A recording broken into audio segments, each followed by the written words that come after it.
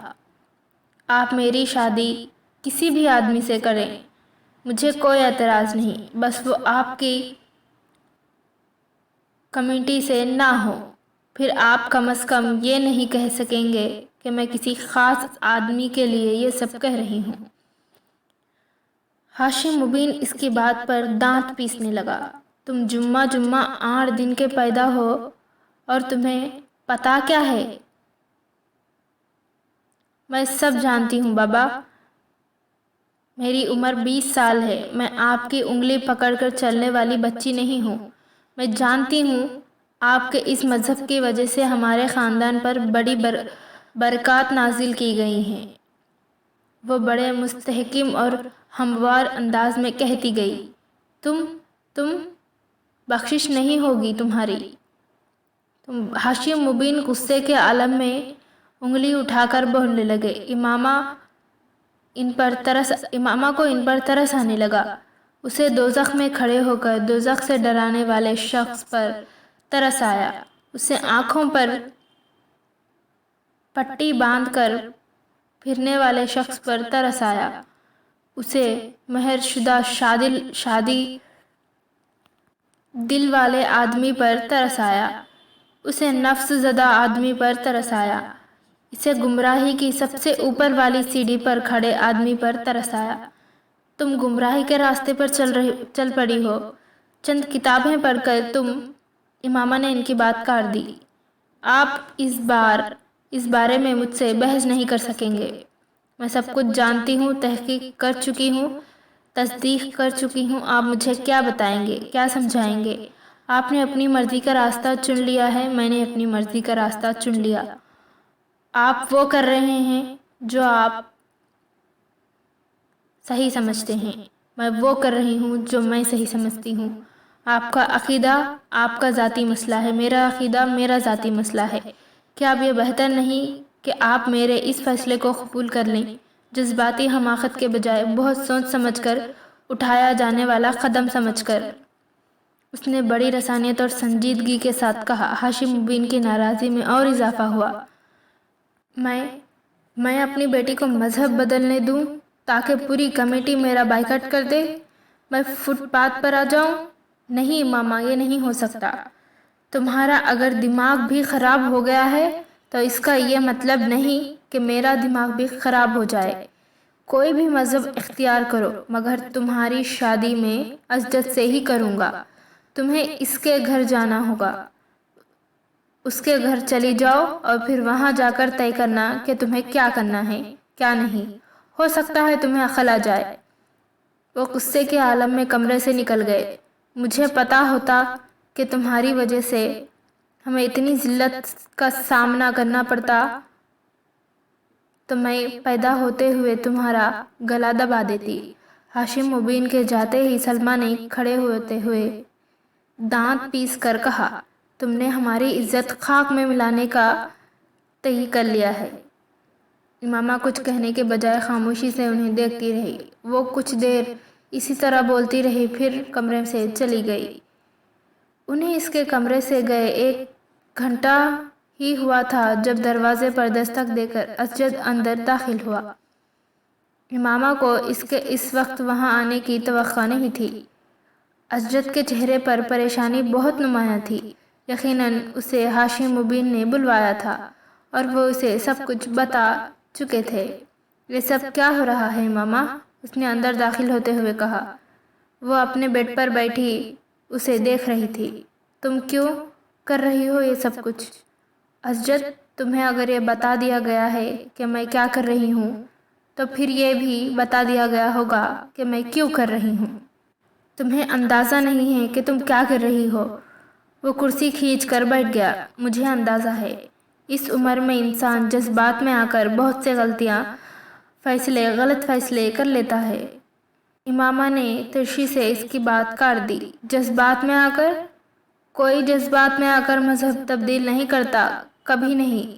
میں 4 سال سے اسلام کے بارے میں پڑھ رہی ہوں، 4 سال کم نہیں ہوتے۔ تم لوگوں کی باتوں میں آ گئی ہوں، تم لوگوں کی باتوں میں آ گئی ہو۔ نہیں، میں کسی کی باتوں میں نہیں آئی، میں نے جس چیز کو غلط سمجھا اسے چھوڑ دیا، بس۔ وہ کچھ دیر بے چارگی کے عالم میں اسے دیکھتا رہا، پھر سر جھٹکتے ہوئے اس نے کہا، ٹھیک ہے، ان سب باتوں کو چھوڑو۔ شادی پر کیوں اعتراض ہے تمہیں؟ تمہارا عقائد میں جو تبدیلی آئی ہے وہ ایک طرف، کم از کم شادی تو ہونے دو۔ میری اور تمہاری شادی جائز نہیں۔ وہ اس کی بات پر ہکا بکا رہ گیا۔ کیا میں غیر مسلم ہوں؟ ہاں، تم ہو۔ انکل ٹھیک کہہ رہے تھے، کسی نے واقعی تمہارا برین واش کر دیا ہے، اس نے اکھڑے ہوئے لہجے میں کہا۔ پھر تم ایک ایسی لڑکی سے شادی کیوں کرنا چاہتے ہو؟ بہتر ہے تم کسی اور سے شادی کرو، اس نے ترکی بترکی کہا۔ میں نہیں چاہتا کہ تم اپنی زندگی برباد کر لو۔ وہ اس کی بات پر عجیب سے انداز میں ہنسی۔ زندگی برباد؟ کون سی زندگی؟ یہ زندگی جو میں تم جیسے لوگوں کے ساتھ گزار رہی ہوں، جنہوں نے پیسے کے لیے اپنا مذہب چھوڑ دیا۔ Behave your self. تم بات کرنے کے تمام مینرز بھول گئی ہو۔ جس کے بارے میں کیا کہنا چاہیے تم نے سرے سے ہی فراموش کر دیا ہے۔ اسجد اسے ڈانٹنے لگا۔ میں ایسے کسی شخص کا احترام نہیں کر سکتی جو لوگوں کو گمراہ کر رہا ہو، امامہ نے دو ٹوک انداز میں کہا۔ اس عمر میں تم ہو، اس عمر میں ہر کوئی اسی طرح کنفیوز ہو جاتا ہے جس طرح تم کنفیوز ہو رہی ہو۔ جب تم اس عمر سے نکلو گی تو تمہیں احساس ہوگا کہ ہم لوگ صحیح تھے یا غلط۔ اسجد نے ایک بار اسے سمجھانے کی کوشش کی۔ اگر تم لوگوں کو یہ لگتا ہے کہ میں غلط ہوں، تب بھی تم لوگ مجھے چھوڑ کیوں نہیں دیتے؟ اس طرح مجھے گھر میں قید کر کے کیوں رکھا ہوا ہے؟ اگر تم لوگوں کو اپنے مذہب کی صداقت پر اتنا یقین ہے تو مجھے اس گھر سے چلے جانے دو، حقیقت کو جاننے دو۔ اگر کوئی اپنے آپ کو نقصان پہنچانے پر تل جائے تو اسے اکیلا نہیں چھوڑا جا سکتا، اور وہ بھی ایک لڑکی کو۔ امامہ، تم اس مسئلے کی نزاکت اور اہمیت کو سمجھو۔ اپنی فیملی کا خیال کرو، وہ تمہاری وجہ سے سب کچھ داؤ پر لگ گیا ہے۔ میری وجہ سے کچھ بھی داؤ پر نہیں لگا، کچھ بھی نہیں۔ اور اگر کچھ داؤ پر لگا بھی ہے تو میں اس کی پرواہ کیوں کروں؟ میں تم لوگوں کے لیے دوزخ میں کیوں جاؤں؟ صرف خاندان کے نام کی خاطر اپنا ایمان کیوں گنواؤں؟ نہیں اسجد، میں تم لوگوں کے ساتھ گمراہی کے اس راستے پر نہیں چل سکتی۔ مجھے وہ کرنے دو جو میں کرنا چاہتی ہوں، اس نے خطے لہجے میں کہا۔